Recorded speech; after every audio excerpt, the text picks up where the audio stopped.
Avant de vouloir changer quoi que ce soit en janvier, faisons un bilan de l'année qui vient de se passer, sans te critiquer. Aujourd'hui, je te propose une rétrospective simple pour faire le point sur ton bien-être sans te critiquer et surtout pour savoir par où commencer l'année prochaine pour partir sur de bonnes bases durables.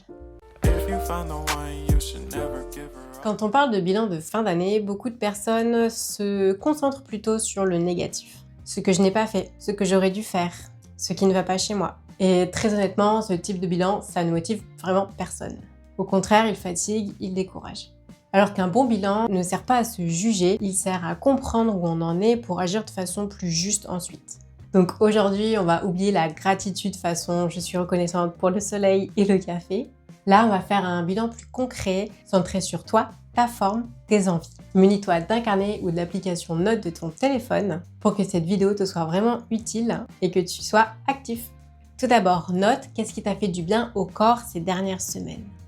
Est-ce que c'était dormir un peu plus? Est-ce que c'était marcher? Est-ce que c'était ne rien faire un soir? Est-ce que c'était manger plus? Rester calme? La deuxième chose à noter, c'est qu'est-ce qui t'a coûté de l'énergie? Est-ce que c'était le stress, la charge mentale, le manque de mouvement ou un rythme trop intense? La troisième chose, c'est qu'est-ce que tu as fait de bien pour toi? Note tout, même si c'est une toute petite chose, ça compte énormément. Et la quatrième chose, enfin, c'est qu'est-ce que ton corps essaie de te dire en ce moment? Est-ce qu'il est fatigué? Est-ce qu'il a des raideurs? Est-ce qu'il a besoin de bouger? Est-ce qu'il a besoin de ralentir?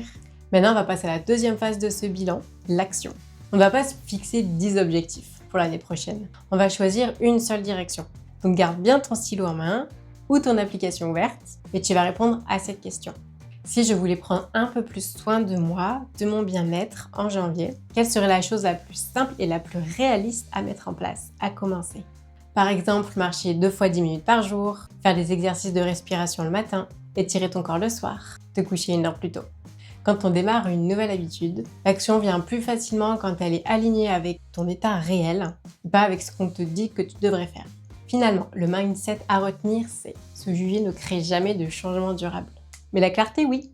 C'est pourquoi on a fait ce bilan pour noter une action facile que tu pourrais mettre en place dès janvier. Ce bilan ne sert pas à boucler juste la fin de quelque chose, mais c'est plutôt une base solide pour continuer ta route plus alignée et plus en forme sur l'année à suivre. Souviens-toi que tu n'as pas besoin d'aller mieux pour commencer, mais tu as besoin de commencer pour aller mieux et te sentir mieux. Et si tu as envie d'être davantage guidé pour te sentir mieux dans ton corps, pour poser les bases d'une motivation durable, dans ta remise en forme et être plus régulière dans tes nouvelles habitudes, j'ai créé un challenge offert de 7 jours, c'est le 7 Days Body and Mind Challenge. Chaque jour, tu y trouveras des conseils psycho faciles à mettre en place, du yoga et du fitness accessible à tous. Le lien, il est dans la description. Et pour ce soir, ferme ton carnet ou ton application de notes, respire et tu as déjà fait le premier pas pour ton bien-être.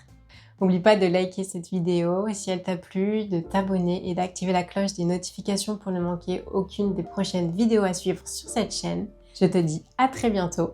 Prends soin de toi. Ciao, ciao!